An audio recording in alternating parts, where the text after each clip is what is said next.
नाज़रीन, कुछ अरसा पहले वजीर आज़म इमरान खान की एक वीडियो सोशल मीडिया के ऊपर वायरल हुई, जिसमें वो पार्टी रहनुमाओं के इजलास में बैठे हुए थे, जिसमें इमरान खान ने राना सनाउल्लाह के बारे में ये अल्फाज इस्तेमाल किए कि राना सनाउल्लाह जैसे लोग गटर से बरामद होते हैं। उसके बाद फ्लोर ऑफ द हाउस पर वजीर आज़म इमरान खान ने जिस तरह से बिलावल भुट्टो जरदारी की नकल उतारी, वो भी सबके सामने ऑन द रिकॉर्ड भी मौजूद है, जो कि हरगिज भी एक जमहूरी मुल्क के वजीर आजम को जेब नहीं देता। और फिर पंजाब के वजीर इत्तेहाद फयाजुल हसन चौहान की जानिब से जिस तरह की जबान, जिस तरह की डबल मीनिंग कॉनोटेशंस इस्तेमाल की जाती हैं, वो भी सबके सामने है कि किस तरह उन अल्फाज के इस्तेमाल पर एक मर्तबा वो ओहदे से फारिग भी हो चुके हैं और दोबारा वो वापस इस ओहदे के ऊपर आए हैं और उस तरह की लैंग्वेज का इस्तेमाल करने से गुरेज नहीं करते। लेकिन आज जब पाकिस्तान पीपल्स पार्टी के रहनुमा हसन मुर्तजा ने पंजाब असेंबली के अंदर वजीर आज़म इमरान खान के बारे में भिखारी का लफ्ज इस्तेमाल किया, तो उसके ऊपर हुकूमती अराकीन सीखपा हो गए कि यह लफ्ज वजीर आज़म इमरान खान की शान के शायाने शान नहीं है। हालांकि अगर आप गूगल के ऊपर वजीर आज़म इमरान खान लिखे तो सबसे ऊपर सर्च में यही लफ्ज नुमाया होता है। क्या हुकूमती अराकीन को वो सब कुछ सुनने का हौसला नहीं रखना चाहिए जो कि वो खुद कहते हैं? इस पर आज के प्रोग्राम में हम बात करेंगे। मेरे साथ मौजूद हैं लाइन पे मोहतरम नदीम कुरैशी साहब, रहनुमा पाकिस्तान तहरीक इंसाफ के। नदीम कुरैशी साहब, ये बताइएगा कि आज जिस तरह से हसन मुर्तजा साहब ने वजीर आज़म इमरान खान के बारे में जो लफ्ज इस्तेमाल किया, उस पर आप लोग इतने सीखपा क्यों हो गए, हालांकि खुद आप लोग भी ऐसी ही लैंग्वेज इस्तेमाल करते हैं? बिस्मिल्लाहिर्रहमानिर्रहीम। अब ऐसा मैं आपसे एक चीज अर्ज करूंगा, मुझे अफसोस इस बात का होता है कि जब आप लोग चीजों को इस तरह से इंटरप्रेट करते हैं कि सुनने वाले को समझ ही नहीं आती कि कहा क्या जा रहा है। मतलब हसन मुर्तजा साहब को ये इख्तियार दे दिया जाए या किसी भी शख्स को ये इख्तियार दे दिया जाए कि वो फ्लोर ऑफ द असेंबली सिर्फ एक न्यूज बनाने के लिए अपने मुल्क के वजीर आजम को, अपने मुल्क के किसी भी आला ओहदेदार को बदजुबानी उसके बारे में करे। नहीं, आपको इमरान खान की लैंग्वेज याद है जो वो कंटेनर के ऊपर खड़े होकर इस्तेमाल करते थे वजीर आजम नवाज शरीफ के खिलाफ? मेरी अर्थ सुने। अभी आपने एक कोट की कि जी इमरान खान साहब ने अपने तर्जुमानों की उस तकरीब में जो इंडोर एक्टिविटी किसी भी पार्टी की कही जाती है और जिसके बारे में कोई तस्दीक भी नहीं की जा सकती, अच्छा, ऐसा वर्ड मतलब आप उससे मैच कर रहे हैं हसन मुर्तजा साहब की उस बात को कि जो उन्होंने फ्लोर ऑफ द हाउस की सिर्फ एक न्यूज बनाने के लिए इमरान खान ने, जो वजीर आजम इमरान खान ने फ्लोर ऑफ द हाउस पर बिलावल भुट्टो की नकल उतारी। देखिए मेरी बात सुने, अब आप क्या समझते हैं कि हम इस कल्चर को एक्सेप्ट कर लें? अगर हमारे प्राइम मिनिस्टर को, हमारी पार्टी के हेड को अगर ये लोग इस तरह से उनके हवाले से बदजुबानी करें, हम इनको इजाजत दे दें? आप बिलावल भुट्टो साहब की लैंग्वेज सुनते रहे, आप आसिफ जरदारी साहब की गुफ्तगू सुनते रहे, आप ये ताजीर और ये आपकी तरतीब एक ही जमात के लिए क्यों है? मैं समझता हूं जितनी बदतमीजी पाकिस्तान तहरीक इंसाफ की क़यादत के हवाले से आज अपोजिशन कर रही है, आप उसमें भी एक प्रोग्राम रखें। मैं किसी बदतमीजी का कायल नहीं हूं। मैं नहीं समझता कि हम किसी भी अपने अपोनेंट के बारे में गैर मुहज़्ज़ब जुबान इस्तेमाल करें। यानी वजीर आजम इमरान खान ने जो बिलावल भुट्टो की नकल उतारी, आप उसकी मजम्मत करते हैं? मैं इमरान खान साहब की उस बात को बिल्कुल इंडोर्स करता हूँ। नकल उतारने को इंडोर्स करते हैं? इमरान खान साहब की नकल उतारने को आप इंडोर्स करते हैं? इमरान खान साहब की फैमिली के हवाले से बात करेंगे, इमरान खान साहब की सिस्टर के हवाले से जो कोई पॉलिटिकल ऑफिस नहीं होल्ड करती, आप उनको नेगेटिव डिस्कस करेंगे तो आप समझते हैं कि हम लोग खामोश रहेंगे? लेकिन वो शौकत खानम के बोर्ड ऑफ डायरेक्टर्स में तो है ना। मेरे साथ हसन मुर्तजा साहब भी मौजूद हैं, रहनुमा पीपल्स पार्टी के। हसन मुर्तजा साहब, आज जिस तरह से आप लोगों के खिलाफ हुकूमती अराकीन ने एहतजाज किया, आखिर आपने कहा क्या था ऐसा? बहुत शुक्रिया वैस। मेरी गुजारिश है कि कुरैशी साहब बड़े मोहतरम है मेरे लिए और काबिल एहतराम है।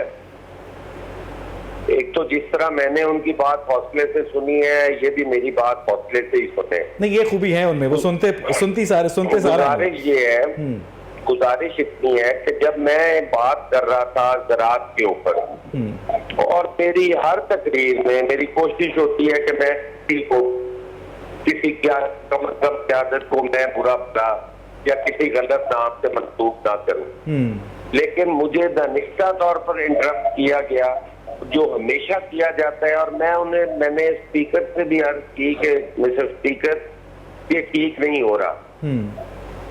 जब वो बात नहीं आई तो उस वक्त मैंने कहा कि मैं अपनी कम्युनिटी की बात कर रहा हूँ, मैं अपने लोगों की बात कर रहा हूँ, मेरे ज़राअत से मुतल्लिक मेरा जो पेशा है मैं उसके हवाले से बात कर रहा हूँ। मैं आपसे कोई किसी किस्म की सियासी गुफ्तगू करूं आप जरूर इंटरप्ट करें, लेकिन जब मैं अपनी गुफ्तगू कर रहा हूं, अपने हल्के की नुमाइंदगी कर रहा हूं, उस पे तो आपको एतराज नहीं होना चाहिए। उन्होंने फिर वही हरकत की। मैंने कहा कि मेरी ज़राअत मेरी तबाह हाल पड़ी है, मेरा किसान तबाह हाल हुआ पड़ा है, और आप मुझे बात भी नहीं करने देते। क्या अपने वजीर आज़म की तरह मुझे भीख मंगा बनाना चाहते हो? तुम्हें जब 1000 दफा वज़ीर आज़म साहब ने खुद कहा है कि मेरा कोई कारोबार नहीं है, तो जिस बंदे का कारोबार कोई नहीं है उसका किचन कैसे चलता है? क्या ये मैंने गैर पार्लिमानी बात की है? उसके बच्चे जो है वो बाहर पढ़ते हैं, अपनी वालदा के पास होते हैं, वो उनका खर्चा करती हैं, तो क्या ये मैंने गलत कहा है कि तुम्हारे बच्चे तो उधर पढ़ते हैं, मेरे बच्चे किस खाते में डाल रहे हो? कहां से उनकी फीसें मैं भरूंगा?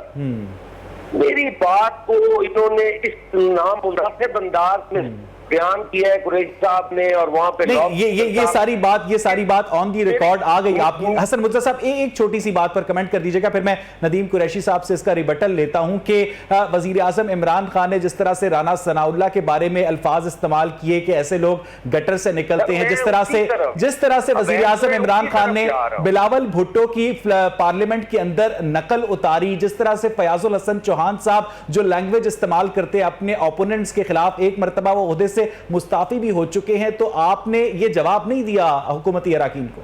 मैं वही तो अर्ज कर रहा हूं कि इनको अपनी बात पे ये नजरसानी नहीं करते। कंटेनर पे खड़े होकर इन्होंने कहा कि ये रबड़ स्टैंप पार्लियामेंट है। क्या पार्लियामेंट से ज्यादा मुकद्दस जो है वो इमरान खान है?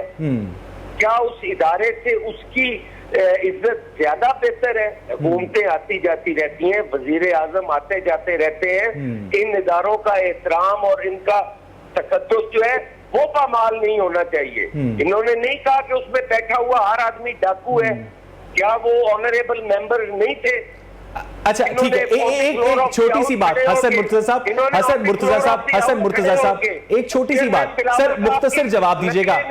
हसन मुर्तजा साहब, नदीम कुरैशी साहब, आपकी पेशेंस के लिए शुक्रिया। एक छोटा सा सवाल हसन मुर्तजा साहब कि आपने वजीर आजम इमरान खान को भिखारी गुस्से में कहा था या आप वाकई ऐसा समझते हैं? सर मैंने नहीं कहा, उन्होंने खुद कहा है कि मैंने भीख मांग के शौकत खानम बनाया, मैंने भीख मांग के नमल बनाई।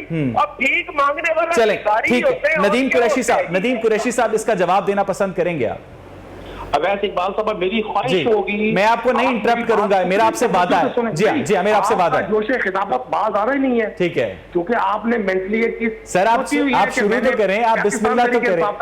नदीम कुरैशी साहब आप बिस्मिल्लाह तो करें, आप जब ऑपोजिशन में थे हम आपके साथ हुआ करते थे। इमरान खान ने इस मुल्क के लोगों के लिए चैरिटी लोगों से, अगर शौकत खानम है वो वहां खुदा ना खास्ता मेरा आपका या हम कोई किसी का अजीज में आ जाता है तो उसके लिए वो नमल यूनिवर्सिटी में किसी का बच्चा भी पढ़ सकता है। मैं हसन मुर्तजा साहब से ये दरख्वास्त करूंगा कि ये वो फरमाते हैं कि इमरान खान ने इनको डाकू कहा। हुजूरे वाला पाकिस्तान की आला अदालतों ने आपके बारे में ये फरमाया, पाकिस्तान में जो ज्वाइंट इन्वेस्टिगेशन हुई उसके बारे में ये फरमाया गया।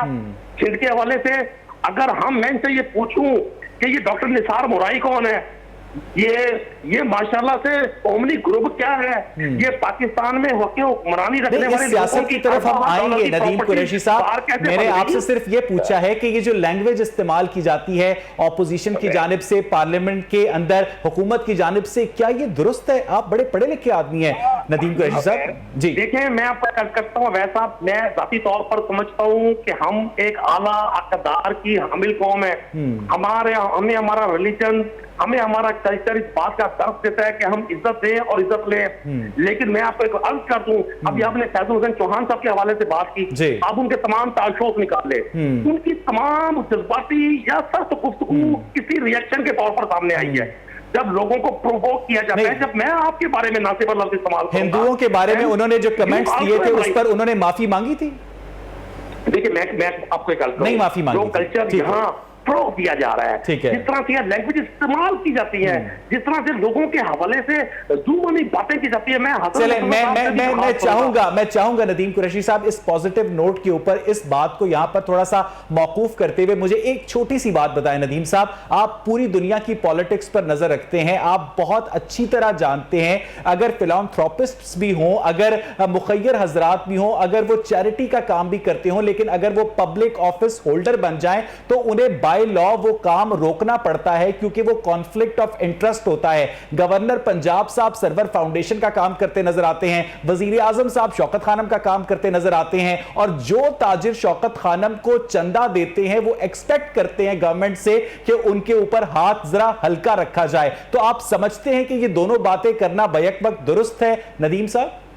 ये इस सदी का सबसे बड़ा झूठ है कि जो लोग शौकत खानम को डोनेशन देते हैं वो गवर्नमेंट से किसी भी किस्म की कोई रिलीफ लेने की प्लान करते हैं। शौकत खानम को बहुत लोगों ने पैकेज दिया। शौकत खानम एक पब्लिक ऑफिस होल्डर को अपनी चैरिटी ऑर्गेनाइजेशन चलानी चाहिए, हाँ या ना? बिल्कुल नहीं चलानी चाहिए, और ना चला रहे हैं। इमरान शौकत खानम का अपना बोर्ड ऑफ डायरेक्टर है, ठीक है, और जहां तक सर्वर फाउंडेशन और उस बोर्ड ऑफ डायरेक्टर्स के अंदर उनके अपने खानदान वाले हैं। साहब यही वो तकलीफ मुझे जैसे पॉलिटिकल वर्कर को होती है, आम पाकिस्तान को होती है कि 35 लोग जो डाके डालते रहे हैं, आप उनके हवाले से उनका कंपैरिजन इमरान खान के शौकत खानम से करते हैं, आप सरवर चौधरी के सर्वर फाउंडेशन से करते हैं। और मेरे भाई, मैं कंपैरिजन नहीं कर रहा हूं नदीम साहब, मैं ये पूछ रहा हूं एक पब्लिक ऑफिस होल्डर को शौकत खानम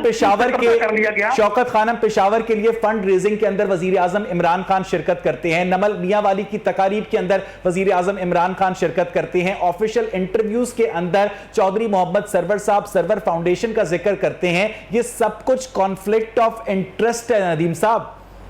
मैं आपकी बातें इत्तेफाक नहीं करता। स्टेट हेड डिफरेंट एजुकेशनल और डिफरेंट एनजीओ के प्रोग्राम में शिरकत करते रहे हैं, ये माजी में होता रहा है। आप इमरान खान साहब के उस स्केच को जो उन्होंने ह्यूमैनिटी के लिए किया, जो एक आम आदमी के लिए किया, आपको मालूम है कैंसर के मरीज के ऊपर हमने कोई सवाल ही नहीं उठाया नदीम साहब।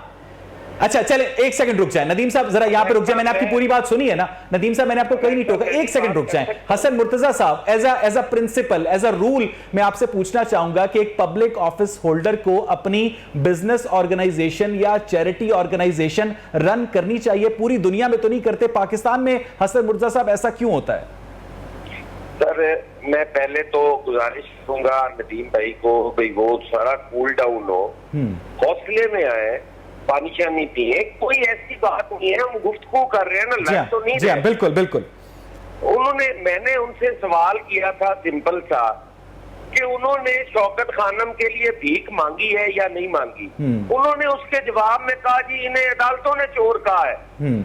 यार यहाँ अदालतों के चोरों की अगर बात हो रही है तो वो खुसरो बख्तियार को भी तो कमीशन आपके बनाए हुए ने चोर कहा है, वो जहांगीर तरीन को चोर आपके कमीशन ने कहा है, मैंने तो नहीं कहा। मैं तो आज तो वो बेचारे इस्तेमाल हो गए हैं, एटीएम मशीनें थी, खर्चा करते रहे, जब देने का वक्त आया तो आपने उनको डिस्क्वालीफाई करवा दिया। जब हुकूमत में हिस्सा ना दिया तो उसने पका दिया जहाज पे चढ़ाकर। मैंने तो की बात नहीं की, मैंने तो भीख की बात की है। लेकिन हसन साहब इस तरह के अल्फाज से वाकई जो पार्टी के लॉयलिस्ट होते हैं, पब्लिक ऑफिस होल्डर को भीख मांगने की या अपना चैरिटी चलाने की इजाजत नहीं है, इखलाकियात भी इजाजत नहीं देता और मुआशरा इजाजत नहीं देता। अच्छा हसन मुर्तजा साहब, ये इस सवाल का जवाब आ गया। हसन साहब ठीक है, हसन साहब एग्जैक्टली, हसन साहब इस सवाल का जवाब आ गया। मुझे ये बताइएगा कि आप एक सीनियर पॉलिटिशियन है, क्या पार्टी का चेयरमैन और मुल्क का वजीर आजम ये दो ओहदे बैक वक्त रख सकते हैं? खान साहब सॉरी हसन मुर्तजा साहब, क्या पार्टी का चेयरमैन और मुल्क का वजीर आजम ये दो ओहदे बैक वक्त रख सकते हैं खान साहब इलेक्शन कमीशन के रूल्स के तहत? ये मेरा ख्याल है कि ये होना चाहिए जी। उनकी स्ट्रगल है बकौल उनके कि हमारी ये 22 साल जद्दोजहद है, वो अदा रखे, पब्लिक ऑफिस होल्ड करे, जो भी करे, इस बात से हमें नहीं, लेकिन ये नहीं हो हसन मुर्तजा साहब, हसन मुर्तजा साहब सर, इलेक्शन कमीशन के रूल्स के तहत वो बैक वक्त पार्टी चेयरमैन का और मुल्क के वजीर आजम का ये 2 ओहदे नहीं रख सकते। ये इलेक्शन कमीशन के रूल्स हैं जिस पर इलेक्शन कमीशन खामोश रहता है, न जाने क्यों। सर, यहाँ उल्टी गंगा बह रही है। यहाँ जिस सदर ने अपनी पावर डेलीगेट कर दी पार्लियामेंट को, उसको ये मानते नहीं है। इन्होंने कौन सा करना है जी? ये बस अन्नी भी पींदी है ते कुत्ते पे खांदे ने, ना कोई पूछने वाला है ना कोई बुलावन वाला है। चले, मैं यही बात नदीम कुरैशी साहब से भी कर लेते हैं। नदीम साहब, आपके लिए हसन साहब का पैगाम है कि हम यहाँ पर लड़ाई नहीं कर रहे, आराम से गुफ्तगू कर रहे हैं, हम आपके साथ पूरी तरह इन्वॉल्व हैं गुफ्तगू के अंदर। ये बताइएगा कि इलेक्शन कमीशन के रूल्स के तहत पार्टी चेयरमैन का ओहदा और मुल्क के प्राइम मिनिस्टर का ओहदा या कोई भी दूसरा ओहदा बैक वक्त 2 ओहदे नहीं रखे जा सकते, तो ये गैर कानूनी काम क्यों करते हैं खान साहब? एक तो मैं टेलीफोन लाइन पर हूँ और मुझे आवाज रिबाउंस कर रही है आपकी। अच्छा, चलें। मुझे थोड़ा लाउड बोलना पड़ रहा है आपको समझाने के लिए। चलें, ठीक है। मेरा कतर मकसद हसन मुर्तजा साहब से लड़ना नहीं है। ठीक। इनसे तो पाकिस्तान की कौम लड़ेगी और पाकिस्तान की कौम पूछेगी कि अन्ना मारे अन्नी नू ते मुक्का बजे थंबी नू, खाई जाओ उतो रौला पाई जाओ। ये वो लोग हैं जिन्होंने 35 साल इस मुल्क पर बिला तफरीक मुख्तलिफ शक्लों से हुक्मरानी की। ठीक है। आज जब मैं इनके भाषण सुनता हूँ, खुसरो बख्तियार और कमीशन, तो मैं हैरान होता हूँ कि ये अपने आंसर का, अपने जराइम का जवाब हमसे किस लिए तलब करते हैं। मतलब इनसे क्वेश्चन होता है, इनका ये जवाब हमारे ऊपर डाल देते हैं। पाकिस्तान में अदालतें आजाद है, इन्हीं अदालतों ने इनके क्राइम के हवाले से जो कुछ लिखा, हिस्ट्री बनेगी।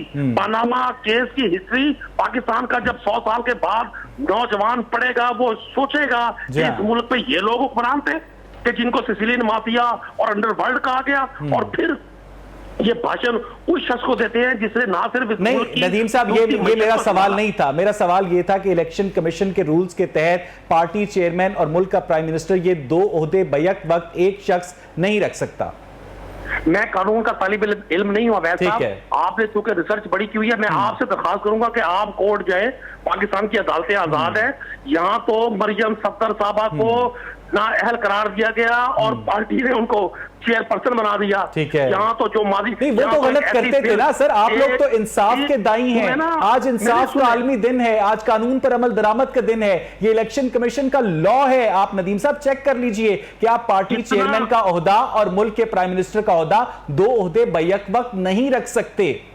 देखें, मैंने आपको पहले अर्ज की है, पाकिस्तान की अदालतें मौजूद हैं, इलेक्शन कमीशन मौजूद है। आप यहाँ तो मेरे भाई लोगों ने इक़्तिदार में आने के लिए पाकिस्तान, मैंने 700 साल की हिस्ट्री पढ़ी है, किसी शख्स ने कभी अपना फैमिली नेम चेंज नहीं किया। यहाँ एक बिल शो करके लोगों ने नाम चेंज करके इक़्तिदार के लिए यहाँ सारा सेटअप बना लिया। तो आपको यानी आपको इस काम के ऊपर, आपको इस गैर कानूनी काम के ऊपर कोई मलामत नहीं है कि इमरान खान साहब ने जो किया ये गैर कानूनी काम है। नदीम कुरैशी साहब, ये गैर कानूनी काम है। चेयरमैन होना, पार्टी का चेयरमैन होना अलग बात है, और मुल्क का प्राइम मिनिस्टर, ये 2 ओहदे बैक वक्त एक शख्स नहीं रख सकता। आप कंवर दिलशाद साहब को फोन करके अभी पूछ लें। मुझे कंवर दिलशाद साहब से नहीं पूछ रहा, कंवर दिलशाद साहब जी। नहीं, आप ये कहना चाह रहे हैं कि आप कोर्ट में जाएं, आपने जो करना है करें, हम तो ये गैर कानूनी काम करेंगे। मैं आपको ये नहीं कह रहा। मैं देखिए ना, अब आप अपनी मर्जी की बातें निकलवाने की कोशिश करते हैं। आपकी ख्वाहिश है, मुझे मालूम है आपके प्रोग्राम की बड़ी रेटिंग है, मुझे मालूम है आप बड़े जबरदस्त एंकर हैं, बट आपने ये जरूर देखना है कि यहाँ क्या प्रैक्टिसेस बाजी में अडॉप्ट होती रही है। लेकिन आज इदारे आजाद हैं। पाकिस्तान में किसी जगह पर गवर्नमेंट जो इदारे हैं वो खुद एक्टिविटी अपनी कर रहे हैं, वो खुद आजाद है हर चीज में। ठीक है। अच्छा, मुझे हसन मुर्तजा साहब आप बताइएगा कि मुस्तकबिल के अंदर सेहतमंद पार्लिमानी रिवायात कायम करने के लिए आप समझते हैं कि चले इस्लामाबाद तो लाहौर से बहुत दूर है, 4-5 घंटे की ड्राइव है, आजकल कोरोना वायरस भी आया हुआ है, पंजाब असेंबली के अंदर सेहतमंद रिवायात की बुनियाद रखी नहीं जा सकती? एक दूसरे के खून के प्यासे होना, इस तरह की लैंग्वेज इस्तेमाल करना, हमारे बच्चे जो टेलीविजन पर असेंबली की कार्रवाई देखते होंगे, कभी कभी अच्छे वक्तों में तो स्कूल में असेंबली की कार्रवाई भी देखने जाया करते थे, क्या एग्जाम्पल सेट कर रहे हैं हसन मुर्तजा साहब हम? और ऐसा मैं आपकी बात का जवाब भी देता हूं। मैं एक गुजारिश नदीम साहब से करूंगा, छोटी सी मेरी हम्बल सी रिक्वेस्ट है, उन्हें शायद ना तारीख का नहीं पता। जरदारी साहब को इनकी आजाद अदालतों ने हर मुकदमे में बाइज्जत बरी किया है। सही बात है। और जो मुकदमे चल रहे हैं हम उनमें भी पेश हो रहे हैं, हम भाग नहीं रहे। हम कह रहे हैं जिन अदालतों को ये आजाद कह रहे हैं, हम उन्हीं में पेश हो रहे हैं और हम उनसे इंसाफ की तवक्को रखते हैं और इंशाअल्लाह ताला इंसाफ मिलेगा। हम किसी अदालत से सजा नहीं हुई, ये इनकी थोड़ी सी तारीख दुरुस्त करनी थी। दूसरी बात इन्होंने की कि यहाँ पे लोग इक़्तिदार के लिए अपना नाम और शजरा बदल लेते हैं। शायद इनको ये नहीं पता कि इमरान खान साहब भी जब इलेक्ट हुए थे उन्होंने भी एक नोटिफिकेशन जारी किया था जिसमें उन्होंने कहा था कि मेरा नाम इमरान खान है, मुझे ना इमरान नियाजी के नाम से पुकारा जाए, ना सन ऑफ इकरामुल्लाह नियाजी के नाम से पुकारा जाए। मैं इमरान खान वजीर आजम पाकिस्तान हूँ। नाम बदलते हैं लोग, लेकिन जो बदलता है उसकी तारीख मौजूद होती है, वो तारीख भी याद नहीं। नदीम साहब का मतलब ये था कि बिलावल ने भुट्टो कार्ड प्ले करने के लिए बिलावल जरदारी से बिलावल भुट्टो जरदारी बने। जी मैं उसी सेंस में कह रहा हूँ, उसकी माँ भुट्टो थी, वो अपनी माँ की वजह से भुट्टो उसके साथ लगता है और उसके खानदान की एक तारीख है। ठीक है, वो कोई ये नहीं है कि वो चले मेन बात पार्लिमानी रिवायात को खुशगवार नहीं किया जा सकता। जी रिवायात, हम तो पार्लिमानी रिवायात के अमीन लोग हैं। हमने तो पार्लियामेंट की सुपरमेसी की बात की है हमेशा, हमने तो पार्लिमानी रिवायात की बात की है। हम आज भी मुजम्मत करते हैं वहाँ जो गलत करता है, लेकिन मेरी गुजारिश ये है कि मेरी वीडियो भी निकलवा ले, लॉ मिनिस्टर की भी निकलवा ले, सारी वीडियो निकलवा ले और उसमें देखें कि गैर पार्लिमानी लफ्ज किसने बोला है। लेकिन आप लोगों को हसन मुर्तजा साहब मैं एक जनरल बात कर रहा हूं कि आप लोगों को हम अपने मसाइल हल करने के लिए पार्लियामेंट के अंदर भेजते हैं। कभी आप जाकर लोगों की मैं पार्लियामेंट की बात कर रहा हूं, कभी आप लोग दाढ़ियों के डिजाइन के ऊपर आ जाते हैं, कभी आप लोग एक दूसरे के ऊपर पर्सनल अटैक्स के ऊपर आ जाते हैं। सर अवाम के मसाइल पे बात कर रहा था, मैं किसी को अटैक नहीं कर रहा था। वो बीबी ने गलत बीच में मदाखलत की। रोज का उनका है कि जब भी बात करने लगो वो वोटिंग शुरू कर देती हैं। वो उनको जेब नहीं देता, वो ऑनरेबल मेंबर है उस हाउस। ठीक है, बहुत बहुत शुक्रिया हसन मुर्तजा साहब, बहुत बहुत शुक्रिया। नदीम कुरैशी साहब बहुत तफसील से अपना मौक़िफ़ दे रहे थे। नाज़रीन, उम्मीद की जानी चाहिए कि मुस्तक़बिल में ऐसी पार्लिमानी रिवायात कायम की जाएंगी जिसमें एक दूसरे की बात तहम्मुल और बर्दाश्त के साथ सुनी जाए। Stay with us. तुर्की हो गया, मुत्तहिदा अरब अमारात हो गया, कुवैत हो गया या मलेशिया हो गया, ये वो तमाम इस्लामी ममालिक हैं जहां ईद उल अज़हा हर साल मजहबी जोशो जज्बे के साथ मनाई जाती है। लेकिन अजीब बात यह है कि वहां पर मवेशी मंडियां नहीं लगती, वहां पर जानवरों को घरों में लाने की इजाजत नहीं होती, वहां पर गलियों बाजारों के अंदर खून और आलाइशें बखेरने की इजाजत नहीं होती। उसके बावजूद वहां पर मुसलमान सुन्नत इब्राहिमी अदा करते हैं। ये एक बात। अब पाकिस्तान और हिंदुस्तान का अगर एक मखसूस कल्चरल कॉन्टेक्स्ट है और उस कल्चरल कॉन्टेक्स्ट के अंदर यहां पर मवेशी मंडियां लगती हैं, जानवर घरों पर लाए जाते हैं, गलियों बाजारों के अंदर आलाइशें बखेरी जाती हैं, पब्लिक हेल्थ का इशू क्रिएट किया जाता है, तो ठीक। लेकिन अब कोरोना के दिनों में कहा यह जा रहा था गवर्नमेंट ऑफ पाकिस्तान की जानिब से, गवर्नमेंट ऑफ पंजाब की जानिब से, लाहौर की लोकल गवर्नमेंट की जानिब से कि बाकायदा SOPs के तहत मवेशी मंडियां लगाई जाएंगी। अव्वल तो वो SOPs इस तरह के हैं जिनके ऊपर अमल दरामद किसी मंडी में नहीं होता, और अगर हो तो सिर्फ और सिर्फ कागजों में होता है। इसी तमाम तर सूरत-ए-हाल पर बात करने के लिए मेरे साथ मौजूद है मोहतरम मोहम्मद रियान अली साहब, मैनेजिंग डायरेक्टर हैं कैटल मार्केट के, और मुझे ज्वाइन करेंगे आमिर सलामत, हमारे कॉरेस्पॉन्डेंट हैं लाहौर रंग के। आमिर, आपसे मैं गुफ्तगू का आगाज करूंगा। मुझे ये बताइएगा कि मवेशी मंडियों के लिए क्या SOPs वज़ा किए गए थे और क्या वाकई उन पर अमल दरामद होता कहीं नजर आ रहा है आपको?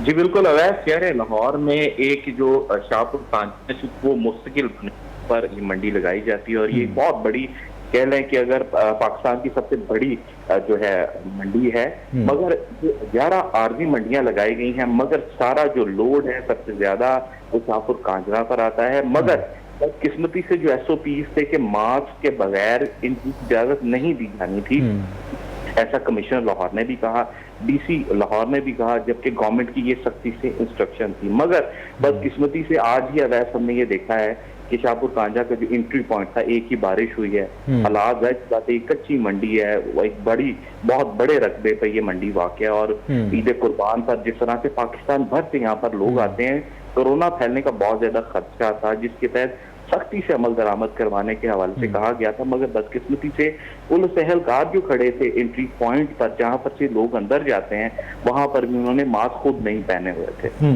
अगर अंदर की बात की जाए तो एक बारिश के बाद जो सूरत हाल सारी रही है कि जो कैंप्स थे वो जाहिर सी बात है बारिश में आर्जी तौर पर लगाए गए थे, परेशानियों का सामना तो करना पड़ गया था। मगर जिस तरह से एक इतनी बड़ी मंडी को मैनेज करने के लिए जो इंतजाम थे वो जिले इंतजाम। चलें आमिर सलामत, जरा तवक्कुफ कीजिएगा। रेहान साहब, ये सारी गुफ्तगू आप भी सुन रहे हैं, ये बताइएगा कि आप लोगों ने अपनी तरीके से सारे SOPs वज़ा कर दिए, वहां पर पुलिस भी तैनात कर दी गई, क्या ये लोगों का मिजाज है कि वो SOPs पर अमल दरामद नहीं करना चाहते?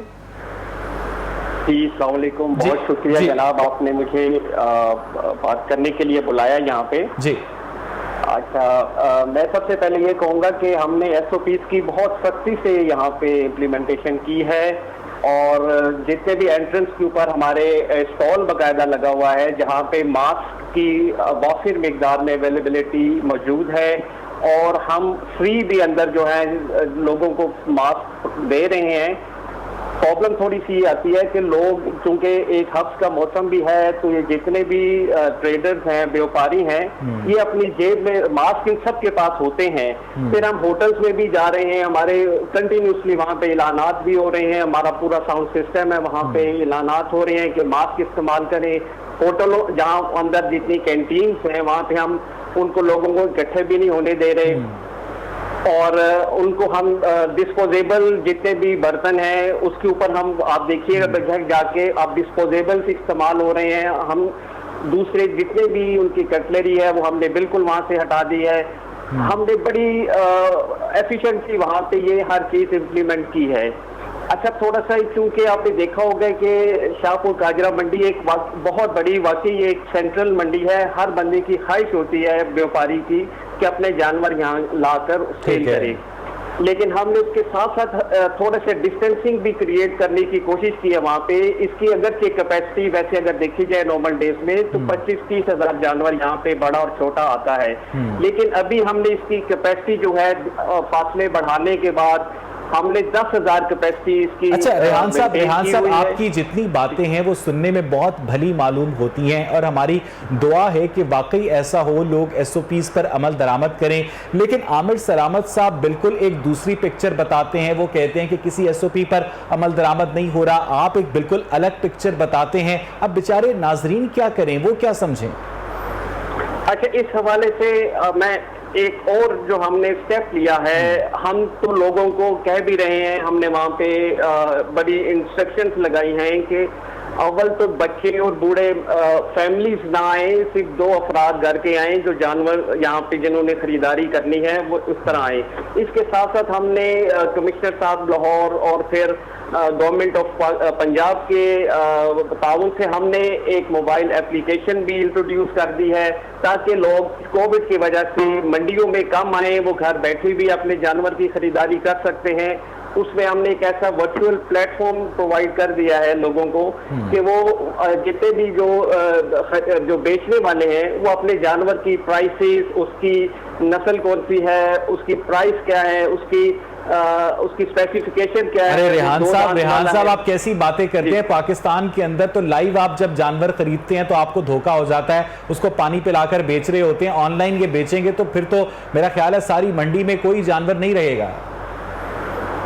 इसका मतलब ये नहीं है, हमने एक ऐसी फैसिलिटी, दुनिया में भी ये सारे काम होते हैं। हम आगे, अब ये आपने देखा बिजनेस इस वक्त कोविड की वजह से बिजनेस के डायनामिक्स टोटली चेंज हो गए हैं, हमारा लिविंग स्टाइल चेंज हो गया है, तो ये एक इतनी अच्छी फैसिलिटी। अच्छा रेहान साहब, ठीक है रेहान साहब, एक सेकंड रेहान साहब, सॉरी आपको इंटरप्ट कर रहा हूं, असल में हमारा यहाँ पर वक्त कम होता है। आप मैनेजिंग डायरेक्टर हैं कैटल मार्केट के, बाय एनी चांस ये जो शहर में जगह जगह सड़कों में, गलियों में, बाजारों में, मोहल्लों में, पार्क्स में व्यापारी जानवर फरोख्त कर रहे होते हैं, बकरे के या दुम्बे के कान पकड़कर या बकायदा पूरा पूरा ऊंट लेकर घूम रहे होते हैं, इनको पूछने वाला कोई नहीं होता, ये आपकी जुरिस्डिक्शन है या पुलिस की जुरिस्डिक्शन है?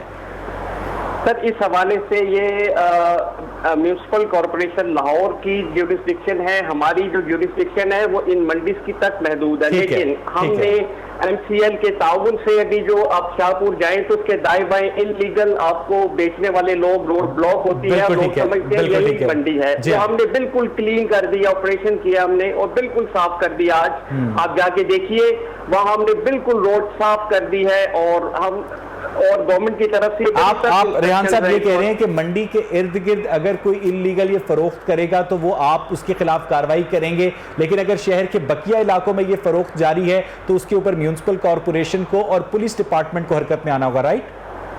जी बिल्कुल ऐसे ही है, क्योंकि म्युनिसिपल कॉरपोरेशन ने अभी सेल पॉइंट्स भी अपने डिफाइन कर दिए हैं लाहौर के बाहर जो है, शहर से बाहर, इसलिए लाहौर के अंदर जो है सेल बिल्कुल मना है और बड़ा सख्त एक्शन लिया जाएगा। जो भी लाहौर के अंदर इस तरह जानवर लाके सेल करेगा उनको वहां से बिल्कुल उनके जानवर कन्फिस्केट कर दिए जाएंगे और उनको मजबूर किया जाएगा कि वो उन सेल पॉइंट्स पे लेकर जाएं और वहां सहूलतें भी उनको दी गई हैं, मुफ्त सहूलतें दी गई हैं। रेहान साहब जरा तवक्कुफ कीजिएगा। आमिर सलामत साहब ये जो सख्त एक्शन की बात कर रहे हैं रेहान साहब, ये वाकई ये सख्त एक्शन होता है जहां पर गैर कानूनी तौर पर जो सेलिंग पॉइंट्स है वहां पर जानवर जब फरोख्त होते हैं?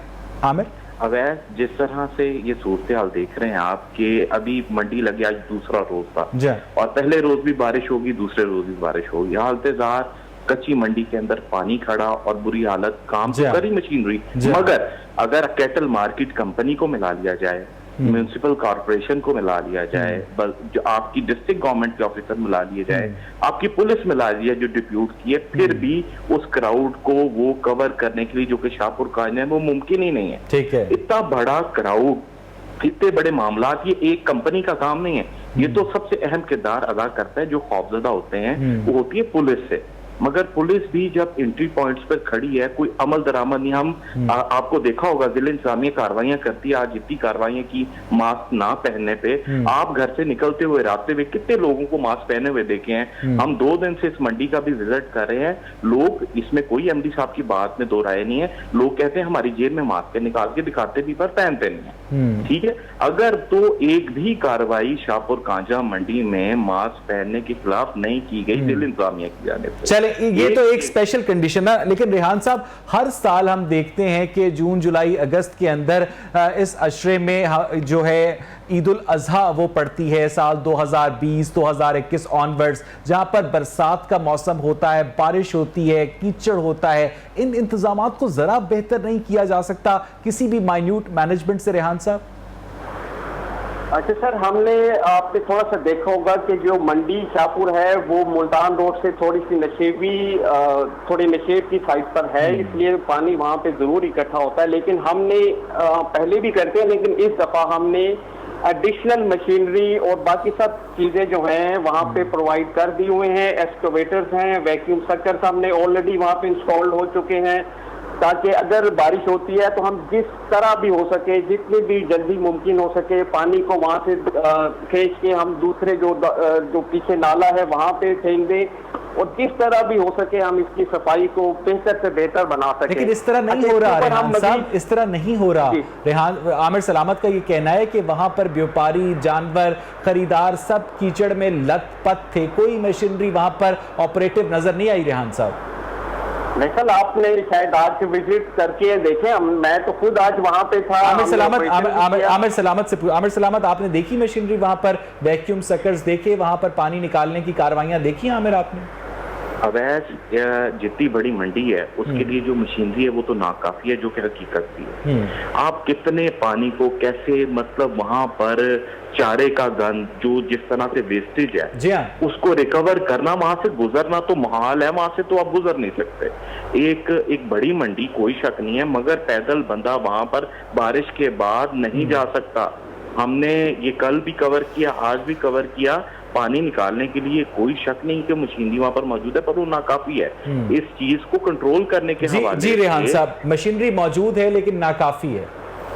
अच्छा सर, इस सिलसिले में हम फर्दर इसकी इम्प्रूवमेंट के लिए फर्दर प्लान्स भी हमने, जो बाकी डिपार्टमेंट्स हैं, इंजीनियरिंग डिपार्टमेंट्स हैं, हम इसकी एक थोड़ी सी और स्टडी भी करवाना शुरू कर रहे हैं कि जो इसकी सीवरेज और ड्रेनेज का इंतजाम यहाँ पे प्रोवाइड किया जाए। तो इसके लिए जो फिजिबिलिटी वगैरह है वो भी अभी सर्वे हो जाएगा इंशाल्लाह इसी वेरी सून। ये फिर इसमें बहुत ज्यादा इम्प्रूवमेंट इंशाल्लाह आप देखिएगा। यानी अगली ईद तक हम आपको फिर नहीं पूछ सकेंगे? आई होप सो कि जाहिर अभी तो बहुत कम दिन हैं। हम अपनी तरफ से जितनी बहुत बहुत शुक्रिया रेहान अली साहब, बहुत बहुत शुक्रिया आमिर सलामत। नाज़रीन, उम्मीद की जानी चाहिए कि हुकूमत की जानिब से मवेशी मंडियों के बारे में जिन इंतजामात के दावे कागजों पर, फाइलों पर किए जाते हैं वो कभी लोगों को हकीकत में भी नजर आए। मुझे यहाँ पर एक ब्रेक लेनी है, स्टे विद अस। की जानिब से मुतालबा किया गया है कि ईद उल अजहा से पहले पूरा हफ्ता मार्केट्स खोली जाएं ताकि न सिर्फ ताजरों को नुकसान से बचाया जा सके बल्कि लोग भी सहूलत के साथ शॉपिंग कर सके। जाहिर है अगर मार्केट 8 घंटे में बंद होनी है तो तब खरीदारों का हुजूम ज्यादा होगा, लेकिन अगर मार्केट ज्यादा देर के लिए खुलेगी तो जो खरीदार हैं उनका बोझ डिवाइड हो जाएगा। बात करेंगे खालिद परवेज साहब से, हमारे बहुत मोहतरम साथी हैं, सदर ऑल पाकिस्तान अंजुमन ताजरान हैं। खालिद साहब, ये बताइएगा कि पिछली दफा भी ताजरों के दबाव पर हुकूमत नरम पड़ी तो कोरोना फैल गया, आप लोग फिर दबाव बढ़ा रहे हैं, क्यों? बहुत शुक्रिया जनाब। सबसे पहली बात तो है कि पिछली दफा अगर गलती कर दी है हुकूमत ने तो आप तो ना करे। पिछली दफा आपको इल्म में होगा कि पाकिस्तान की सारी ट्रेड बंद कर दी गई थी और पाकिस्तान का कोई कारोबार नहीं खुला था। जब आप उसको एकदम से खोलेंगे तो वो रश एकदम मार्केटों में पड़ गया। अगर सारी ट्रेड को खोला होता तो वो रश नहीं पड़ना था। आज भी मैं यही कह रहा हूँ, मेरा वही कल भी मौक़िफ़ था, आज भी यही है कि ईद से पहले तमाम ट्रेड को कारोबार की जा नहीं, रेस्टोरेंट्स भी खोल दिए जाएं, शादी हॉल्स भी खोल दिए जाएं, स्कूल्स भी खोल दिए जाएं। खालिद साहब, मेरी बात सुने, अगर SOPs के तहत एक रेडी वाला रेडी लगा सकता है, फल वाला लगा सकता है, सब्जी वाला लगा सकता है, तो फिर साहिब इल्म आदमी जो हमारी कौम के बच्चों को तालीम दे रहा है वो उसको SOPs का नहीं। खालिद साहब मुझे ये बताइएगा कि नेपाल में, बांग्लादेश में, भूटान में, अफगानिस्तान में, श्रीलंका में, नाइजीरिया में, इथियोपिया में, पूरी दुनिया में कोई एक ऐसा मुल्क है जहां SOPs के तहत स्कूल्स खुले हों? देखिए, बहुत सारे मुल्क जितने भी आपने नाम लिए सर नहीं खुले, नहीं खालिद साहब नहीं खुले, खोले हैं। उन्होंने SOPs के साथ स्कूलों को जा रहे हैं और वहां तालीम हासिल कर रहे हैं। नहीं खालिद साहब नहीं खुले, नहीं खुले। नहीं, अगर चले स्कूल नहीं खुले तो होटलिंग का क्या, मुझे आप बताए ना, होटलिंग का क्या कसूर है, उनको क्यों बंद किया हुआ है? जो होटलिंग इस वक्त है उसमें आपको ये पता है कि लाखों अफराद बेरोजगार है। एक होटल में 50 अगर आदमी करते हैं तो शहर लाहौर की बात कर ले, आप फैसलाबाद नहीं। खालिद परवेज साहब, आपको पता है कि हुकूमत को ताजरों से इतनी हमदर्दी तो नहीं है, वो तो चाहती है कि आप लोगों से टैक्स वसूल करे जब आपका कारोबार चले। ये तो वर्ल्ड जो बरादरी है, आलमी बरादरी है, उसका प्रेशर है कि कोरोना की वजह से इन बिजनेसेस को बंद किया जाए। खालिद साहब, बिजनेसेस को बंद, हमारा तो दारो मदार यही ताजिर चला रहे हैं, मुल्क का सारा निजाम ये ताजर चला रहे हैं। ये टैक्स मांगने को ये पूरा कह रहे हैं हमें टैक्स दो। इन्होंने कौन सा ऐलान कर दिया कि इस साल टैक्स आप ना दे या इस साल प्रॉपर्टी टैक्स आप ना दे? इन्होंने कौन सा ऐसा ऐलान किया जिससे हम ये कह सके? बात ये है कि आज जितने कारोबार है उसको शाम तक खोलने की इजाजत दी जाए ताकि जो रश पड़ता है कम टाइम की वजह से, वो रश पड़ने से ही कोरोना फैलता है। अब देखें, आप बड़ी बदकिस्मती की बात है कि वो कहते हैं जी सब्जी खुली रहेगी सारी रात, दूध वाला बैठा रहेगा, परचून वाला बैठा रहेगा, बड़े स्टोर जो है सारे खुले रहेंगे सारी रात, और जितने मैकडॉनल्ड वगैरह है सब खुले रहेंगे। अब बात गौरतलब है, कोरोना वहीं से पहला जो रातों को रश लगाया, सारे पाकिस्तान के आपने होटल बंद कर रखे हैं। अगर 2 मैकडॉनल्ड खुलेंगे तो कोरोना बाहर से तो फैलेगा। ठीक, इसलिए सबको इस रश को डिवाइड किया जाए। बहुत बहुत शुक्रिया खालिद परवेज साहब। नाज़रीन, आज का प्रोग्राम आपने देखा, अपने फीडबैक से जरूर आगाह कीजिएगा। हमारे सोशल मीडिया पेज फेसबुक पे बोलता लाहौर के नाम से प्रोग्राम देखने के लिए शुक्रिया।